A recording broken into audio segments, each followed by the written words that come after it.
욥기서 12장 4절에서 5절 우리 같이 합독하십시다. 시작. 나는 자기 이웃에게 조롱당하는 자와 같아 하나님을 부르나 이웃을 답변하니 정직한 의인이 조소를 당하는도다. 그 발이 미끄러질 자는 편히 지내는 자가 자기 생각으로 멸시하는 등불 같도다. 아멘. 자, 오늘은 이제 12장으로 가서 이제 욥의 이야기를 계속 좀 함께 들어보도록 하죠.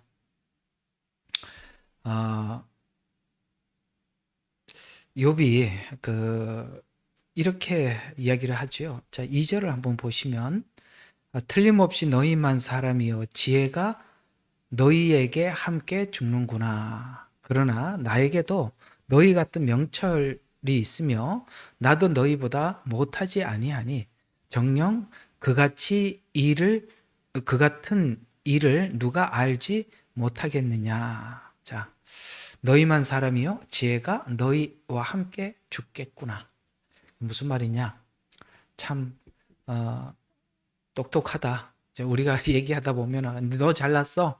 이런 얘기를 하는 겁니다. 그래, 너 참 지혜가 있구나.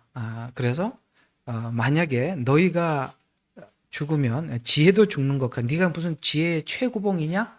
뭐 이런 이야기가 빈정되는 이야기가 여기 같이 들어있는 거거든요. 자, 오늘은 이렇게 올려준 제목과 같이 우리가 하나님에 대해서 이성으로 알려고 하면 할수록 우리가 알지 못하겠더라라는 이런 주제를 가지고 여러분들과 함께 생각을 해보려고 하는 것입니다. 인간은 지식이 있죠.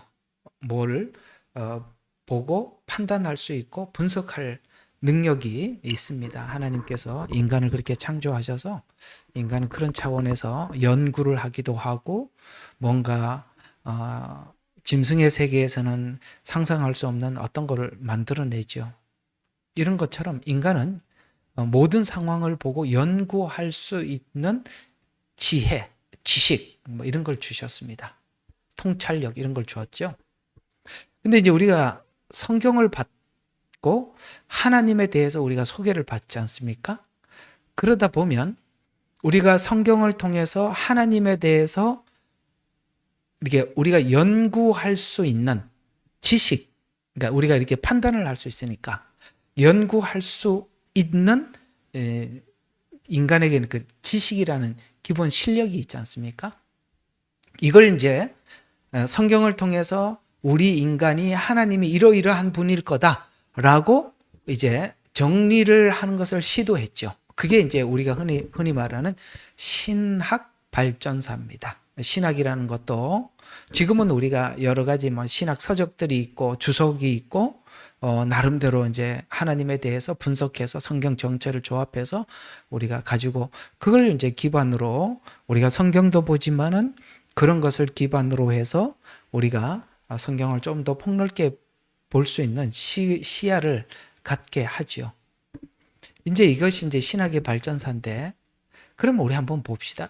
오랜 역사를 통해서 신학이 이렇게 발전해왔고 연구를 해왔습니다. 그러면 이제 오늘 긴 시간 연구를 했으니까 우리 하나님 앞에 또 우리 모두가 함께 서서 이런 질문을 던질 때가 됐죠. 어떤 질문요? 우리가 열심히 신학을 정리해서 이성적으로 하나님을 정리를 했는데, 자, 열심히 정리를 했어요. 그러면 정리가 됐냐? 이제 이렇게 물어봐야죠. 어떻습니까? 여러분, 정리가 된 것 같아요? 전혀 안 됐습니다. 그렇게 오랜 시간 사람이 모여서 이렇게 신학을 정리하려고 애를 썼으면 이제는 완벽하게 정리가 될 때가 됐잖아요. 얼마나 오랜 시간 사람들이 하나님에 대해서 연구해 왔습니까? 정리가 안 됐기 때문에 지금 어떤 현상이 나타나느냐면 정리가 안 됐기 때문에 자기 목소리만 열심히 내고 있는 겁니다. 예를 들어서 누구는 예정론이라는 주제를 그 학문이라는 틀을 가지고 목소리를 높이고 또 높이고 또 높이고 더 깊이 파고 들어갑니다. 그러나 예정론에는 수많은 문제가 있고 함정이 있습니다. 또 하나는 알미니안주의를 가지고 사람들이 또 신학을 정리를 합니다. 그들은 인간이 하나님 앞에 반응하는 만큼 응답을 주신다. 우리가 하나님을 믿어야 구원을 받는다. 예정론은 아니다. 하나님이 예정했기 때문에 믿는 거다. 아니다. 우리가 믿었기 때문에 예정된 거다. 뭐 이렇게 싸우는데 지금도 그것 때문에 교단이 나누어져 있고 지금도 교수들끼리 만나면 서로 논쟁만 할 뿐이지 수많은 시간 논쟁을 해도 결론이 나지 않습니다. 무슨 이야기일까요? 하나님은 인간의 지식에 담을 수 없다. 이렇게 되는 것이죠. 그게 지금 현재 신학의 열매요. 교단의 열매이기도 합니다. 자, 오늘 욥의 말이 그 말입니다. 네가 하나님에 대해서 나한테 이렇게 저렇게 설명을 하고 있지만 야, 그 말이 과연 옳은 말이냐? 그게 지금 지혜의 정상이냐? 오늘 그 말이죠. 오늘 보세요. 2절이 틀림없이 너희만 사람이여 지혜가 너희와 함께 죽겠구나. 야, 네가 지혜의 최고봉이냐? 그럼 네 말이 하나도 틀림이 없는 거 맞냐? 이제 욥이 이렇게 질책을 하고 있는 것이죠. 오늘 이제 그렇게 하면서 이제 욥은 자기 이야기를 어필을 합니다. 그래, 네가 이제 하나님에 대해서 이러이러한 분이기 때문에 회개해라. 회개하면 하나님께서 이 고난에서 넘겨줄 것이다. 라고 말하고 있는 것이 너 지식 속에서 나왔는데, 그런데 나도 네가 아는 만큼은 알았다. 왜요? 욥이나 욥 친구들이 그 앞에 1, 2장에 보면 그 비슷비슷한 사람들이었어요. 뭐 특별하지 않죠. 그러니까 욥이 지금 이 친구들이 하는 말을 모르는 게 아니에요. 모르는 이야기를 처음 듣는 게 아니라 나도 옛날에는 그렇게 알고 있었다는 거예요. 근데 지금 내가 이 어려운 일을 당해보니까 무슨 일이냐면은 내가 지금 옛날에 이렇게 하나님은 이런 분이실 것이다, 저런 분일 것이다라고 내 나름대로 틀을 이해를 하고 이렇게 짜놨던 것이 막상 현장이 딱 찾아오니까 이해가 가요? 여러분들이 지금 저를 통해서 지금 이렇게 하나님의 말씀을 배우고 있잖아요. 근데 이게 배우고 있지만은 막상 현장이 딱 맞닥뜨려졌을 때, 야, 이게 내가 배우고 정리한 것과 일치하던가, 그 다음에 같던가, 뭐 이렇게 물어봤을 때는 글쎄 옳시다 이렇게 될 수밖에 없더라는 것이죠. 그러니까 욥이 그 말이에요. 내가 지금 하나님의 일하심을 쭉 보니까 지금 내게 일어난 일도 누가 이걸 예측했겠냐 이거죠. 그래서 하나님의 일하심이 어떻게 일하는지 나도 잘 모르겠더라. 특별히 언제가 내가 몰랐냐면 자기가 형통할 때 정말 모르겠더라는 거예요. 그렇죠? 누가 너무 어려운 일을 당해서 욥처럼 이렇게 어려운 일을 당해서 와서 막 자기 이야기를 털어놓기 시작하면 이상하게도 답을 잘 줘요. 근데 이 어려운 일을 당하는 사람은 그 답을 준 사람의 답이 시원하지가 않아. 제 말 경험해 본 적이 있으세요? 평상시에는 하나님에 대해서 잘 배워놨어요.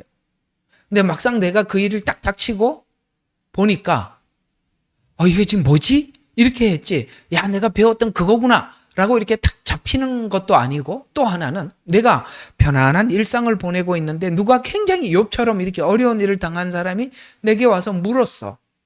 근데 내가 그 사람의 모든 상황과 정황을 내가 마치 내 일인 것처럼 깊이 있게 그 말을 음미하면서 대답을 해줄 수 있었던가요? 모르겠더라는 거죠. 내게 일어나는 어떤 일상 속에 하나님의 일도 내가 다 모르겠고, 그 다음에 내가 편안하게 살 때 남들이 어려운 일이 딱 닥쳐서 상담을 하러 오니까 나도 모르겠더라. 그게 오늘 4절 5절 이야기예요. 나는 자기 이웃에게 조롱당하는 자와 같아 하나님을 부르나 이웃이 답변을 하는데, 이게 하나님이 이제 자기를 이렇게 일을 만들어서 이웃이 답변을 해주고 있는데 정직한 의인이 조소를 당한. 나는 지금 옳은 말을 하고 있는데 친구들은 비난을 하고 난 지금 조롱을 받고 있다.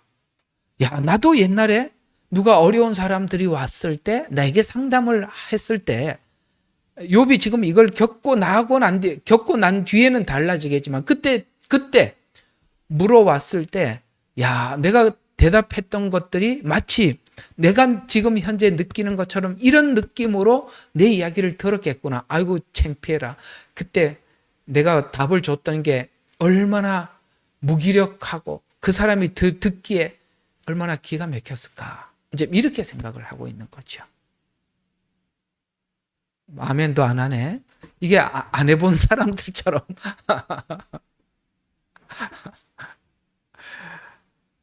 그렇죠. 우리 해보면 그래요. 내가 누구인데 답을 준다고 줬는데 그 사람이 지금 처해 있는 형편을 깊이 있게 내가 이해를 못하고 그냥 수박 거달기. 지금 친구들 보세요. 아무것도 모르고 자기 관점에서만 자꾸 답을 주잖아요. 근데 욥에게 이게 아무 도움이 안 되잖아요. 이게 그 말이에요. 입장을 바꿔보니 사람들이 내가 지금 어떤 어려움에 처해 있는지 모르더라.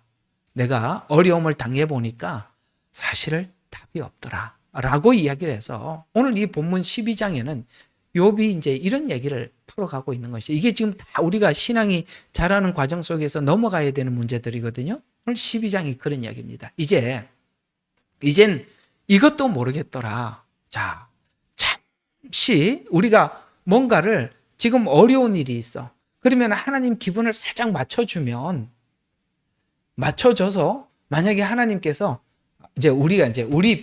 자, 이게 뭐 지금 거룩한 하나님을 가지고 뭐 하나님 목사님 이렇게 얘기하지 마시오. 이렇게 하지 마시고 우리 다 지금 무조건 제 이야기를 이제 공감을 좀 해봐요. 자, 이런 거죠. 내가 지금 굉장히 어려워. 이제 욥은 그러잖아요. 친구들은 그러잖아요. 자, 하나님 앞에 잘못했다고 빌어. 그러면 하나님께서 여기 이제 이런 어려운 상황을 모면하게 해줄 거야.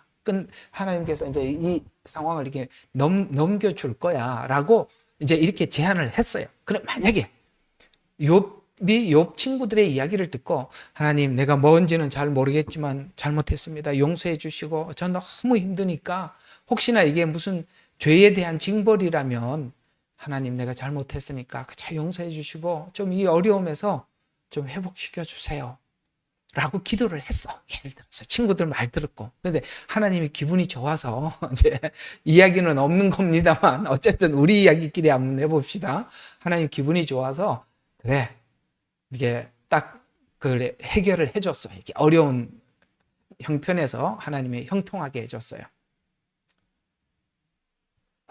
자, 근데 이게 내가 지금 하나님의 기분을 맞춰줘서 내가 이제 형통했다고 하자. 그러면 이 형통이 과연 내 신앙에 유익되는가에 대해서 나도 모르겠다는 거예요. 이해가 가요?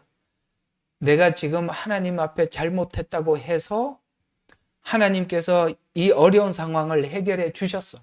그러면 그것이 내 신앙에 도움이 되고 플러스가 되느냐에 대해서는 퀘션이다. 고난이 계속 갔었어야 플러스가 되는 경우가 더 많죠.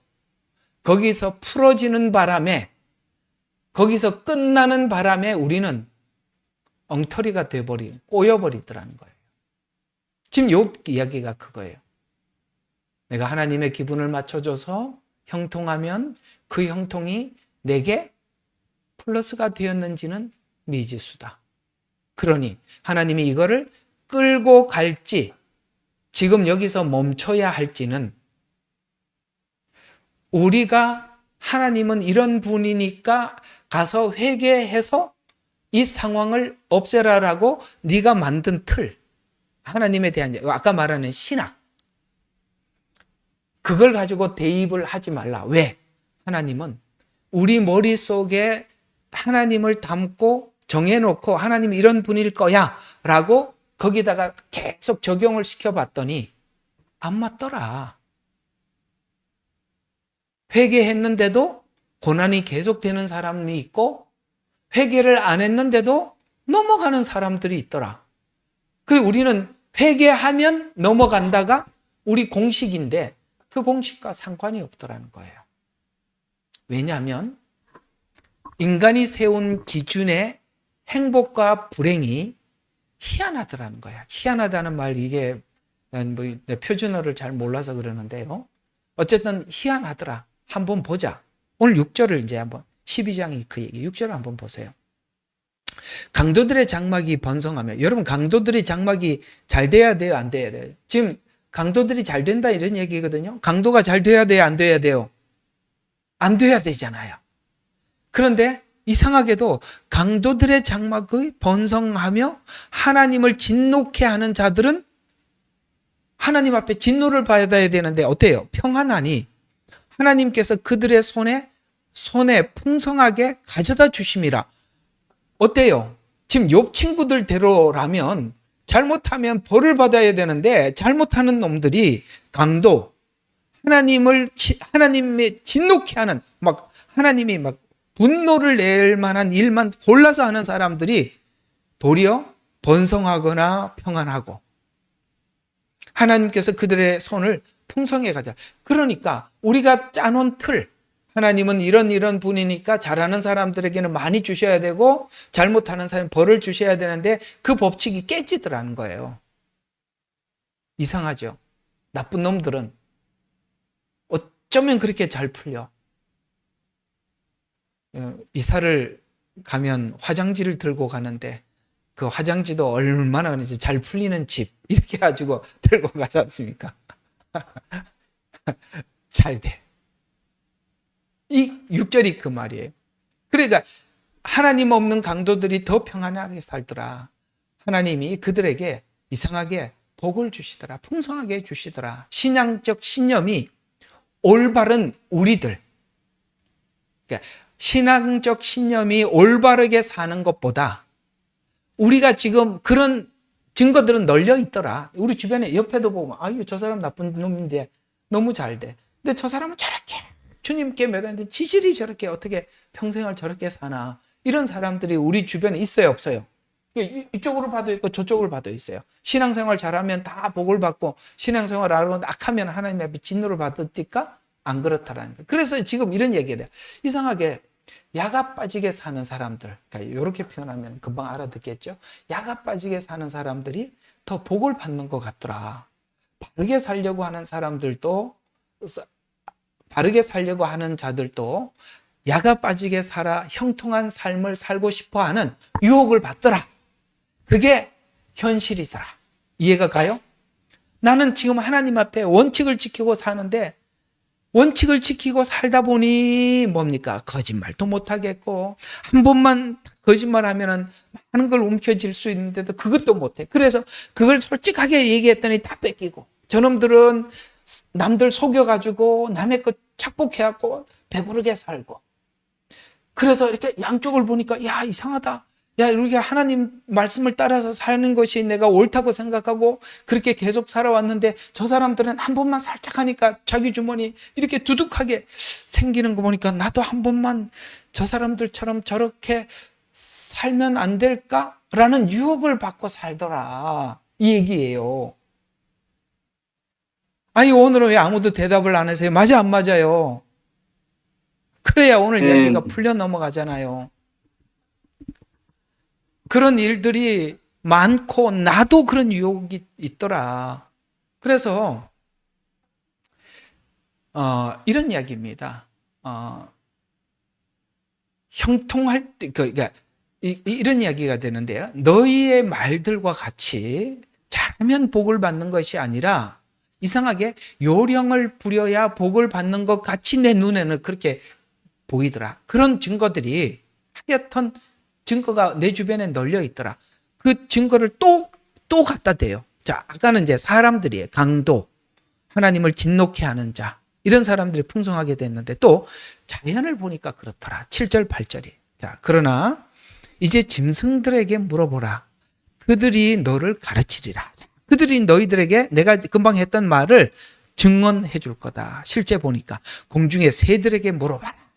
그들이 너에게 말해주리라. 아니면 땅에게 물어봐라. 고해봐라. 그러면 그것이 너에게 가르쳐 주리라. 또 바다의 고기에게도 내게 선포해라. 이게 무슨 말이냐면 이런 이야기예요. 자, 짐승, 새, 땅, 바다, 고기 이런 것들이 증거하는데 어떻게 증거를 하느냐면 짐승들 중에 보면 우리 짐승들이 살아가는 거예요. 약육강생에. 우리 옛날에 그 동물의 왕국이라고 참 인기 있는 거였잖아요. 그죠? 참 그 시간이 정말 그렇게 재미있어요. 그래 항상 틀어놓고 저놈은 악어가 뭐 하려나 하고 쳐다보고, 그죠? 저놈은 저 사자 저놈이 저 잡아먹힌 뭣도 모르고 가네. 아이고 보면 이렇게 잡아먹히고 하면서 아이고 그러면서 우리가 막 조마조마하게 보고 막 그랬단 말. 이게 지금 무슨 욥이 하는 말이 짐승 세계도 그렇다라는 거예요. 짐승들 중에서 약한 짐승들과 강한 짐승들이 있는데, 또 고기나 새들도 마찬가지로 약육강생의 원리로 창조되었고 작용되더라는 거예요. 창조 자체가 약육강생이라는. 여러분 옛날에 중국에서 문화혁명 때 이 이상한 헛소리를 한마디 해가지고 국민들이 그렇게 많이 굶어 죽었던 거 아세요? 야, 보니까 이놈의 참새들이 말이야. 아세요 그 이야기? 참새들이 보니까 이 곡식을 추수하기 전에서 다 그 곡식을 나락을 다 먹는 바람에 우리가 먹을 게 없으니까 참새를 죽이라고 했더니 이 온 국민들이 참새를 죽이는데 막 그렇게 애를 썼지 않습니까? 아이고 그랬더니 참새가 다 죽고 나니까 세상에 이놈의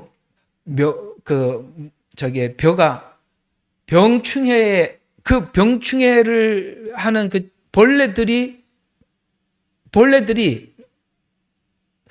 그걸 이제 병충해를 막아주는데 이 벌레들이 너무너무 많아가지고, 이해가 가요? 예. 그 벌레들을 먹어야 이 병충해가 안 나는데 벌레들이 너무 많아가지고 도리어 참새가 먹은 것보다 훨씬 더 많이 병이 들어가지고 국민들이 먹을 게 없어서 그렇게 뭐죠? 대약진 운동 때인가? 엄청나게 많은 사람들이 죽었지 않습니까? 약육강생의 원리는 잘 들어보세요. 하나님께서 이 모든 것이 그 어떤 종이 이렇게 많아지면 문제가 생긴단 말이에요. 그걸 조절하기 위해서 뭐는 뭐가 잡아먹고 뭐는 뭐를 잡아먹고 이렇게 딱 순서대로 해갖고 그 모든 것을 평정해서 이 지구가 어떤 한 짐승이 많아져서 이 자연이 재해를 받는 것을 조절하기 위해서 하나님이 그렇게 해놨단 말이에요. 그렇게 창조를 해놨다는 거예요. 이런 것처럼 그걸 하나님의 창조의 원리가 그렇다 라면서 처음부터 약육강생의 원리로 하나님이 창조했고, 그렇기 때문에 그렇게 살 수밖에 없는 거 아니냐. 그러니 약한 짐승은 살기 위해서 애를 써야 되고 강한 짐승은 약한 것을 잡아먹기 위해서 뛰어다니는, 우리 보셨잖아요. 동물의 왕국을 보면 약한 놈들은 어떻게든지 살라고 두리번 뭐 하나 먹어도 두리번 이래갖고 먹어야 돼, 그죠? 그 짐승을 잡아먹는 그 뭐죠? 표범이나 이런 것들은 그거 잡아먹으려고 싹 숨어가지고 막 두리번 살피는데 숨어가지고 기었다가 기회다 그러면서 뛰어가고 막 뛰어가서 결국은 잡혀갖고 잡아먹히고 아이고 어떻게 하면서 우리가 이렇게 보고 그랬듯이 약한 것을 잡아먹기 위해서 뛰어다녀야 하는 원리를 하나님께서 그렇게 인간을 창조한 것이 하나님의 원리가 아닌가. 이런 원리는 네가 사람들을 봐도 그렇고 짐승들의 세계를 봐도 널려 있다. 이런 증거들이. 그래서 오늘 11절이 맛을 보면 알듯이 이런 일들이 천지사방에 깔려 있는 거 아니냐. 그래서 욥이 하는 말이 살아보니 누구 편을 들 수 없듯이, 들 수 없을 뿐만 아니라, 왜 이게 무슨 말이에요? 짐승을 잡아먹는 놈은 참 나쁜 놈 말이야. 저 약한 걸 잡아먹는다고 우리는 그렇게 생각하겠지만, 우리가 그 편도 들 수 없는 것이, 그거 안 잡아먹으면 그 놈도 죽잖아요. 이해가 가요? 지금 그 얘기를 하는 거예요. 누구 편을 들 수가 없듯이. 자, 지금 우리가 일어나는 이런 모든 일들이 하나님이 뭔가 맞물려 있어요. 이게 이제 로마서에 보면 모든 것이 합력하여 선을 이룬다고 이렇게 표현을 하고 있는데요. 누군가는 우리를 괴롭히고 있어요. 우리가 볼 때는 그 괴롭히는 그놈이 나쁜 놈이죠. 근데 그 괴롭히는 것 때문에 우리가 뭘 하고 있죠? 뭔가 하나님 앞에 변화가 일어나고 있는 거죠. 사울은 나쁜 놈이죠. 당장 하나님이 데리고 갔으면 좋겠죠. 하나님이 다윗을 오래 살게 둡니다. 왜요? 다윗이 사울을 통해서 만들어질 때까지 내버려 두는 겁니다. 누구 볼 때는 다윗은 불쌍하고 약자 같아 보이지만 하나님은 그런 원리 속에서 우리 모두에게 뭔가 우리가 알 수 없는 하나님의 깊은 역사들을 만들어가고 있더라. 그러니 오늘 욥이 하는 말이 그 얘기죠. 그래서 살아보니까 우리가 누구 편을 들 수 없듯이 사실 뭐가 뭔지 나도 모르겠더라. 왜? 왜 지금 이런 상황이 우리 주변에 일어나고 있으며 왜 이런 사람들이 권세를 잡으며 왜 우리는 그들로부터 억압을 당해야 하는지 우리가 볼 때는 저 사람들은 나쁜 사람들이고 우리는 착한 사람들인데 왜 하나님을 우리를 거기에다 팔아버렸는지 왜 이스라엘을 애굽에 갖다 줬는지 왜 바벨론에 넘겼는지 그 악한 자들에게 그걸 우리가 신학이라는 틀로 하나님은 이런 분이니까 이렇게 하나님이 이렇게 하면 우리가 이렇게 반응하면 되고 하나님이 이런 분이니까 이렇게 하나님이 사인을 주면 우리가 이렇게 하면 된다라는 법이 맞아요, 안 맞아요? 안 맞더라는 거예요. 안 맞아. 안 맞아요, 안 맞아. 왜 안 맞아요?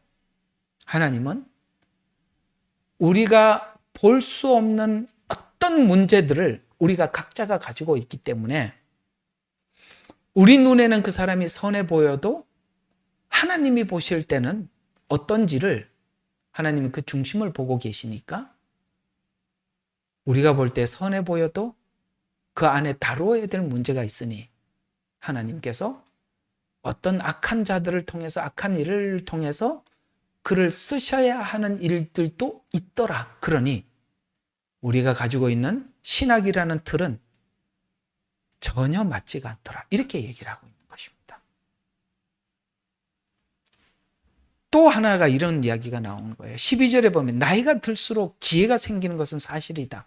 맞죠? 여러분 나이가 들면 경험한 게 많으니까 지혜가 생기는 건 사실입니다.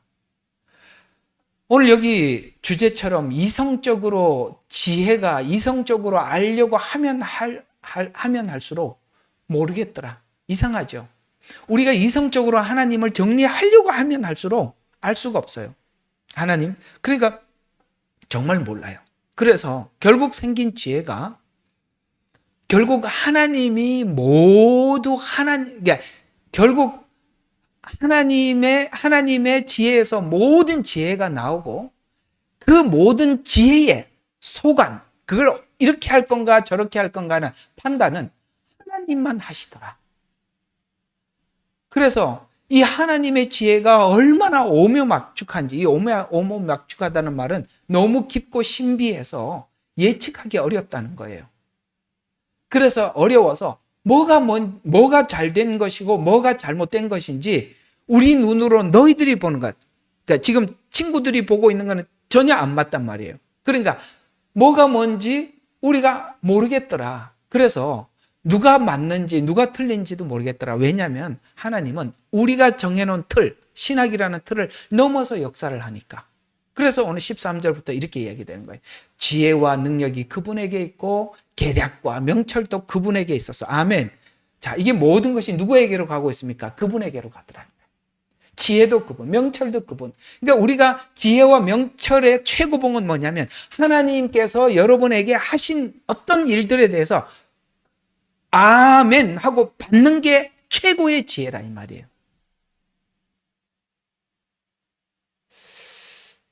여기서 아멘을 하면 끝나는 겁니다. 오늘 포인트가 그겁니다. 여러분들이 만들어 놓은 틀의 지혜는 다 틀렸어. 하나님이 어떻게 역사할지 몰라. 뜻밖의 일들이 일어나. 그죠? 우리 여기 있는 분들 기도 제목을 올리는 걸 보면 생각지도 못한 일들이 각자에게 일어나고 있어요. 근데 그걸 하나님의 지혜와 명철 안에서 일어나는 일이니까 아멘 하고 받는 게 최고의 지혜더라. 왜? 우리가 만든 지혜는 하나님하고 안 맞아. 지혜와 능력이 그분께 있고 지혜와 명철도 그분에게 있어서 세우고 거두는 일. 아멘. 하나님 이렇게 하면 세워주겠죠. 이런 건 없더라. 하나님이 세우고 거두는 것도 하나님이 하시고 그때가 돼야 하는 거고.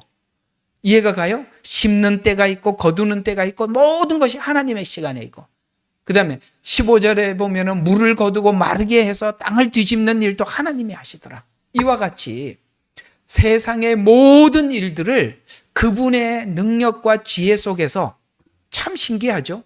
속이는 자와 속는 자가 다 하나님의 지혜 안에서 이루어지더라. 이게 너무 신비한 이야기예요. 얼마나 재밌는지 몰라요. 자,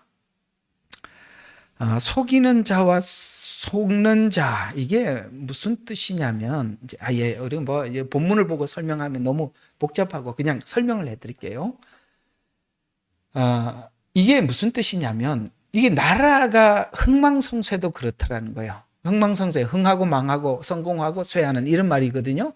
이런 것도 언제 망하냐라고 관찰을 해보니까 하나님이 그 나라를 망하게 하려고 하니 속이는 간신이 와서 권력자들에게 뭔가를 이렇게 하면 됩니다 라고 권면을 하니까 이 바보 같은 권세자가 이 간신의 말을 듣더라는 거야. 그래갖고 간신의 말을 듣고 간신이 시키는 대로 해서 망하더라는 거예요. 그래서 속이는 자가 있고 속는 자도 하나님 안에 있더라. 그걸 망하게 하려니까 하나님이 속이는 자를 보내서 속게 만들어서 그 사람의 말대로 해서 다 망해버리더라는 거예요. 이런 일들도 하나님의 지혜 안에서 일어나더라.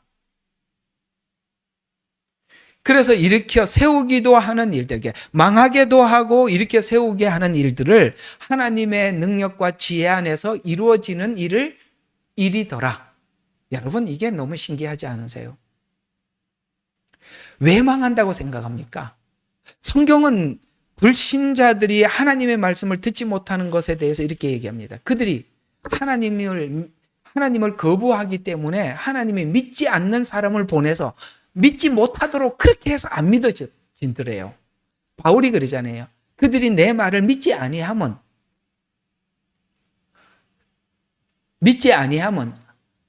하나님께서 그들이 하나님을 믿지 않는 영을 보내서 믿지 못하게 했기 때문에 믿지 못하더라. 이렇게 표현하고 있어요.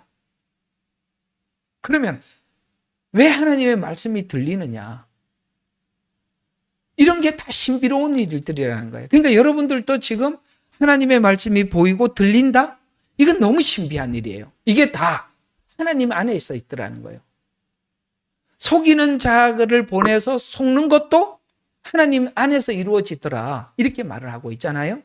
그게 참 이상한 거예요. 이게 우리가 이 세상을 살아가면서 일어나는 모든 일들이 우리가 관찰을 해도 이해가 안 되는 게 너무 많은 거예요.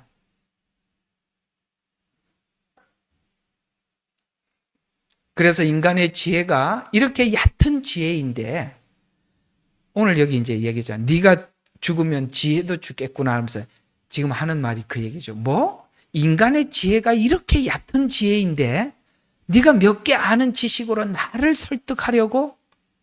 그러지 말고 생각해봐라.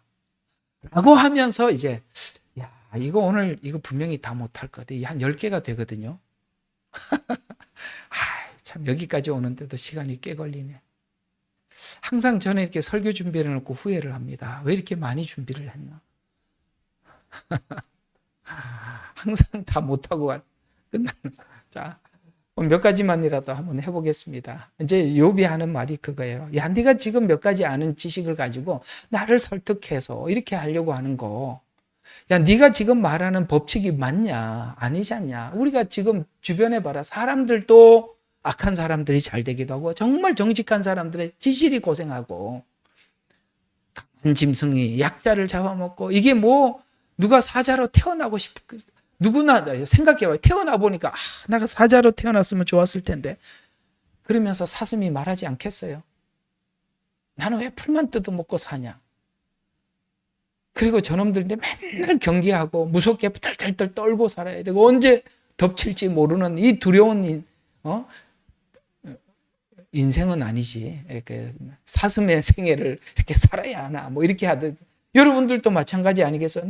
근데 저 집은 아버지가 말이야 장관인 그렇게 태어나서 떵떵거리고 살고 저 집은 내 옆집은 말이야 저 집은 아버지가 부잣집이라서 저렇게 사는데 나는 왜 이렇게 단칸방에 월세를 주고 살고 태어나 보니 하나님 저는 왜 부잣집에 안 태어나고 여기서 여러분 부잣집에 가서 물어보세요. 그러면은 만족하냐 물어보면 여러분 이 세상에 부자로 태어나나 가난한 사람으로 태어나나 불만 없는 사람은 아무도 없습니다. 인간은 만족하지 않아요. 그러니 이런 걸 봐도 우리가 주변에 너무나도 널려 있는데 지금 네가 몇 가지 아는 지식을 가지고 지금 이 어려움을 당하고 있는 나에게 그걸 제시를 해서 나에게 이 문제를 그냥 해결하려고 이렇게 하냐? 네가 내 마음 아냐? 라는 말 속에 이제 이런 이야기를 서서히 꺼내놓고 자, 이 이야기도 여러분들 우리 좀 많이 마음에 두고 살아야 될 이야기입니다. 지금부터는 첫 번째는 뭐냐면 6장 4절을 14절을 한번 봐요. 지금 욥이 지금 속상한 게 이 부분이에요. 친구들을 앞에 두고 14절을 보면 고난 당한 내가 지금 친구가 고난을 당하면 고난 받는 자에게 그 친구로부터 동정이 베풀어져야 하나 그 친구는 전능하신 분의 두려움을 저버리는도다. 이 무슨 뜻이죠? 우리가 너무 마음이 속상하고 힘들고 어려운 마음이 들면 여러분 가까운 친구를 찾아가잖아요. 그죠? 친구야 내가 지금 이런 일이 너무 힘든 일이 있어서 내가 지금 이렇게 와서 내가 지금 이렇다라고 이야기하면 여러분 그 사람이 지금 여러분 한번 물어볼게요. 그럼 이렇게 찾아가서 물어보면 봐라 내가 옛날에 그랬지. 근데 그따구로 살지 말라고. 너 근데 언젠간 이런 일이 생긴다고 그랬지. 내 말이 딱 맞지. 이 얘기 들으러 간 거예요? 아니면 위로를 들으러 간 거예요? 대답 좀 해봐요. 위로를 들으러 갔잖아. 에? 지금 욥이 이야기가 그거예요. 내가 지금 어려운 일을 당했으면 그러면 친구로서 최소한 내가 지금 동정을 받아야 될 이런 입장 아니야. 그런데 네가 지금 나한테 하는 말이 선은 이렇고 후는 이렇고 그따구로 사니까 그렇지. 내가 지금 힘들어서 그러니까 이 거짓말 하지 말라고 그리고 이런 말을 하니 이게 얼마나 열받는 일이냐 이 말이죠.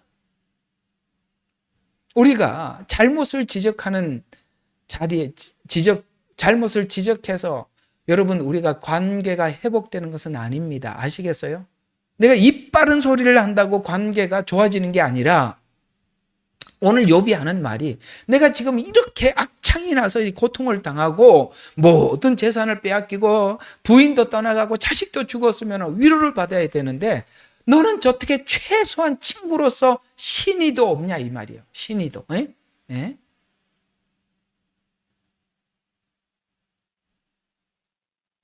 그래서 아무리 힘들어도 너희는 친구로서 동정심을 가져야 되는 거 아니냐? 내가 힘들고 어렵다고 너희가 친구로서 신의까지 져버리느냐? 여기에 너희는 네가 지금 나에게 하는 이 일은 사탄이 하고 있는 역할과 뭐가 다르냐가 담겨 있다 이 말이에요.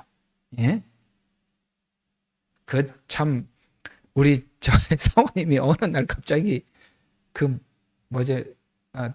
대화가 필요한가 그걸 재밌게 시리즈로 나와서 저도 이렇게 옆에서 보면서 되게 웃기더라고요. 그러니까 이대희 씨인가 그 사람이 할 말이 없으니까 아니 이러면서 계속 그 말밖에 너무 재밌었어요. 그 말이 부산 사람들이 그러잖아. 어이 이렇게 하듯이 계속 지금 욥이 하는 이야기가 그거잖아요. 네가 지금 하는 일이 뭐가 사탄이 하는 역할과 뭐가 다르냐? 어이? 이런 얘기죠. 친구를 위한 신의가 이것이 없으면 우리는 옆에서 와 있을 자격도 없고 뭔가 말해줄 자격도 없는 거예요. 이해가 가요? 말해줄 자격이 없는 거예요. 최소한 우리가 누군가를 대면해서 뭔가를 할 때는 최소한 이런 마음은 있어야 되는 거예요. 동정, 그를 긍휼히 여기는, 나와 다를 바 없는 약한 인간이라는 거. 이것부터 우리가 끌어안아주고 감싸주고 그리고 다음 이야기를 이어가야지. 들어보고 상황을 보고 분석을 착착착 해가지고 야, 선은 이렇고 후는 이렇고 그러니 네가 이거 잘못했네. 빨리 회개해. 지금 이 얘기 들으려고 있는 거 아니잖아요. 친구를 위해서 신의를 지키는 이 정신, 이것이 없으면 목양도 하지 말아야 하고 상담도 해줄 자격이 없는 겁니다. 상대방을 깊이 생각해 줄 수 있는 이 마음 없이는 하지 말아야 돼요. 자, 그러면 한번 봅시다. 구약 성경이 있고 신약 성경이 있어요. 그러면 구약 성경에는 많은 사람들이 성경을 기록을 했습니다만 가장 많이 기록하고 가장 중심이 되는 성경이 구약에서 뭘까요? 누가 쓴 서신이죠? 그렇습니다. 모세오경이죠. 자, 그러면 신약 성경의 가장 중심에 있는 사도가 누굽니까? 바울입니다. 그러면 사람에 대한 가장 기본적인 긍휼한 마음, 가장 사람을 불쌍히 여기는, 진짜 영혼을 불쌍히 여기는 두 사람 하면은 모세와 바울입니다. 그들은 왜 하나님께서 그들을 위대한 하나님의 종으로 썼는지 아십니까? 바로 사람을 긍휼히 여기는 마음을 하나님이 쓰신 겁니다. 사람을 긍휼히 여기는 마음. 사람을 긍휼히 여기는 마음이 없이는 목양을 하면 안 되고 상담을 하면 안 되는 거예요. 요즘 자꾸 그런 소문이 이렇게 참 기가 막히는 그 욕설, 내가 어제도 말씀을 드렸습니다만 생각해봐요. 성도들, 양떼들만 목양의 대상이 아니에요. 목회자는, 담임 목사는 성도들만 목양의 대상이 아니라 부교역자도 함께 사역하는 교역자지만 자기에게 맡겨준 양떼라고요. 예? 그러면은 그 전도사는 그렇게 인간 이하의 취급을 받으면서 욕설을 들어도 되고, 뭔가 돈을 많이 버는 권사는 VVIP입니까? 여러분, 교회 안에 VVIP가 어디 있어요? 진짜 VVIP는 권사가 아니라 오늘 막 등록한 교회 처음 들어온 새신자예요. 돈 많이 벌고 실력이 있으면 VVIP고 저기 경비원이나 하면은 그러면은 그 뭐라고 그래야 되는 그런 사람은 예? 그렇게 나눠지는 겁니까? 그런 사람은 목양을 하면 안 되는 거예요. 모세와 바울이 왜 그 구약의 중심에 있고 신약의 중심이 있는지 아십니까? 놀랍게도 모세는 하나님께서 이스라엘 백성들을 벌하려고 할 때 자기가 나서서 말을 했습니다. 하나님, 이 백성을 멸하려면 내 이름을 생명책에서 지워달라는 거예요. 바울은 자기 민족을 향해서 하나님 앞에 제안합니다. 하나님, 제가 버림을 받아도 좋습니다. 우리 민족을 불쌍히 여겨달라고. 이게 바로 목회자가 성도들을 향한 제사장적 마음이에요. 하나님, 저 영혼을 위해서 제가 무엇이든지 하겠습니다. 이게 바울이 이야기했던 말이요, 모세가 했던 말이죠. 상대를 세우기 위해서는 자신도 죽어도 좋다라는 마음을 갖지 못하면 지도자가 되지 말라. 오늘 친구들은 욥에게 상담해 줄 자격이 전혀 없는 사람입니다. 이런 사람들은 절대, 그래서 진짜 지도자들은 들어줄 수 있어야 돼요. 들어줄 수 있어야 돼요. 우리는 이상하게도, 저는 내가 이런 걸 많이 경험을 했어요. 제가 이렇게 여러분 중에 누군가가 제게 그런 말을 한 것 같아요. 여러분들이 어떤 신앙 상담을 하러 목사님들한테 가서 얘기를 하면 혼나고 온다는 거야. 지금 욥이 욥 친구들한테 혼나듯이 혼나고 온다는 거야. 뭐 얘기를 꺼내면은 막 답을 주기 바쁘다는 거야. 자기 이야기를 들어주지를 않는데. 그래서 상담을 하러 갔다가 혼만 나고 온다는 거야. 진짜 알고 싶은 게 있어서 물어보면 뭘 그렇게 묻냐고, 뭐 이렇게 따시고 믿냐고. 그냥 무조건 믿으라고. 그래서 난 무조건 믿고 싶은데 이것만큼은 좀 궁금해서 좀 알고 싶다 그러면은 혼내주고 온대. 혼나고 온다는 거예요.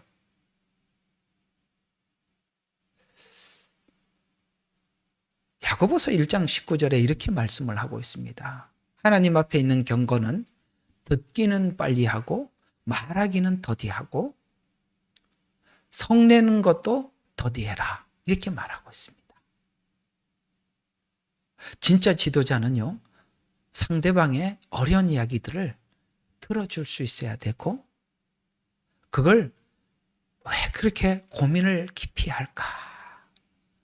그 마음을 받아줄 수 있어야 되는 거예요.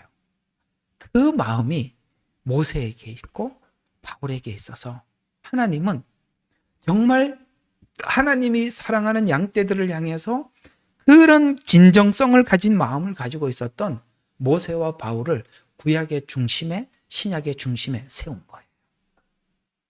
바로 이겁니다. 우리가 욥 친구와 같은 이런 정신을 가지고는 누구를 세울 수 있는 게 아니에요. 누구에게 뭘 해줄 수 있는 게 아니에요. 이 친구들은 욥에게 아무것도 해주는 게 없어요. 그냥 욥은 이 말이 다 문제가 있고 받아들일 수 없는 이야기들이. 그래서 도리어 이들의 말을 거절을 하고 하나님께 자꾸 물으러 가게 된 거예요. 그래서 듣기는 빨리 하고 말하기는 더디하고, 그 다음에 성내기는 더디해라. 사람이 성내는 것이 의를 이루지 못함이라. 그러므로 너희는 모든 더러움과 넘치는 악을 내어버리고 너희 혼들을 구원할 수 있는 심겨진 말씀으로 뭘 하라고요? 온유함을 받으래요. 온유함. 그래서 모세는 지면 위에 온유함이 승하였더라. 이렇게 말씀하고 있는 겁니다. 듣는 것을 먼저 하고 성내기를 나중에 하는 이 더러움.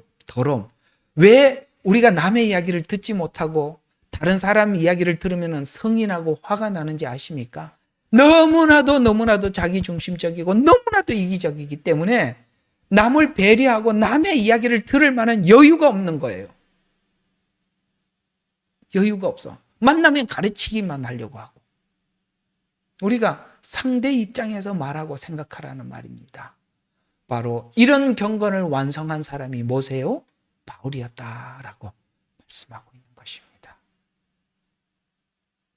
자, 오늘은 더 나가기가 애매하니까 두 가지만 좀 말씀을 드리고 정리를 한번 해볼게요. 여러분, 오늘 우리가 하나님에 대해서 이해하고 알려고 우리가 각자가 노력을 하고 오랫동안 신학자들이 성경을 연구를 하고 우리는 성경 연구한 걸 배우고 그 다음에 우리는 나름대로 우리 머릿속에 하나님은 이런 분이니까 이럴 때는 이렇게 하고 저럴 때는 저렇게 하고 하나님은 이런 분이니까 이렇게 해야 구원을 받고 이렇게 하면 지옥을 가고 이렇게 이제 우리 틀을 짜놨어요. 물론 하나님께서 구원과 이런 교리들에 대해서는 움직임이 없지만 우리가 각자 개인에게 역사하는 방식은 우리가 겉으로 보기에는 흠이 없고 문제 없어 보이더라도 그 안에 엄청나게 많은 문제, 무슨 지금 하나님이 정말 손을 대고 해결해야 될 엄청난 문제가 뭐가 있는지 우리는 알 수 없어요. 그래서 하나님께서 그 문제를 해결하기 위해서, 접근하기 위해서 수많은 방법을 사용합니다. 그게 합력해서 선을 이루는 중이지요. 오늘 욥이 지금 1, 2장에서 봤을 때 겉으로는 문제없는 완전한 하나님의 신앙인처럼 보이나 하나님은 뭔가 엄청난 부분을 뜯어 고쳐야 될, 왜냐하면 욥 같은 사람들이 고쳐지기가 가장 어려운 거거든요. 왜요? 경건하니까, 완전하다고 생각하니까. 여러분, 이런 사람들처럼 고치기가 어려운 사람, 여러분 있잖아요. 죄인은 고치기가 쉬워요. 본인이 죄인이라고 생각하고 있기 때문에 해결하기가 쉬운데, 문제는 굉장히 경건한 장로, 경건한 목사를 고치기는 하늘의 별 따기에 누가 그걸 하겠어요? 왜? 본인은 거기에 깊이 착각하고 있는데. 왜 하나님이 욥에게 이런 일을 벌였을까? 알 수 없어. 왜? 악한 자가 잘 되고, 아까 읽었죠? 악한 자가 잘 되고 하나님을 분노케 하는 자가 형통하고 있을 수가 없는 일. 지금 친구들이 짜놓은 틀대로라면 말도 안 되는 일들이 일어나고 있다는 것이죠. 그것이 우리 인간사회뿐만 아니라 만물에도 하늘, 바다, 새, 고기 보니까 그런 증거들이 널려 있더라. 그러니 네가 하나님을 이런 분이라고 틀을 짜놓고 딱딱 맞추지 마라. 각자가 해야 될 일이 있고 또 뭐 각자에게 뭘 해야 되는지 우리는 다 알 수 없어서 하나님이 그 일을 시작하신 것이다. 그래서 오늘 결론이 뭐라고요? 최고의 지식이, 최고의 지혜가 뭐라고요? 예, 하나님이 여러분에게 하신 모든 상황을 받아들이는 것, 그게 지혜라는 거예요. 그래서 야고보서가 그렇게 말하는 거야. 너희가 지혜가 부족하거든 하나님께 구해라. 하나님께서 충분하게 주실 것이다. 너희들이 가지고 있는 지혜를 가지고 하나님이 이렇다 저렇다 판단하지 마라. 오늘 그 얘기예요. 욥이 지금 많이 발전했지요? 여기까지 왔어요. 우리도 이 과정을 지나가야 합니다. 기도하겠습니다. 하나님, 너무나도 감사합니다. 알 수 없는 하나님의 역사하심, 그 역사하심을 통해서 우리는 자라가고 있습니다. 왜 이런 상황을 허락해야 하는지, 주님이 왜 허락하셨는지 다 알 수 없으나 주여, 이유가 있고 뜻이 있어서 준 것이니 감사함으로 받으면 버릴 것이 없습니다. 주여, 감사함으로 받게 해 주시옵소서. 예수님 이름으로 기도드렸습니다.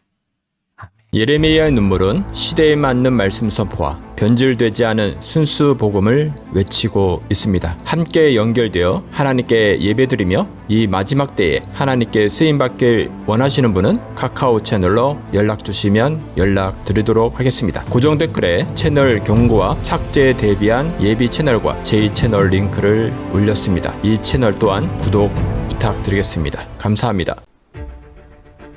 우리는 역사상 가장 중요한 시점을 지나고 있습니다. 하나님께서는 하나님의 일을 하시기 전에 사람을 준비시키셨음을 우리가 알고 있습니다. 하나님 말씀은 마지막 때에 대추수, 대부흥의 때가 있다고 분명히 예언하고 있습니다. 아멘. 하나님의 말씀이 그대로 성취될 것을 믿습니다. 예레미야 눈물은 잠자는 교회와 영혼을 깨우기 위해 노력하고 있습니다. 이 가슴 뛰는 일에 함께 하길 원하시는 분은 카카오 채널로 연락 주시기 바랍니다. 당신은 위대한 하나님의 사람입니다.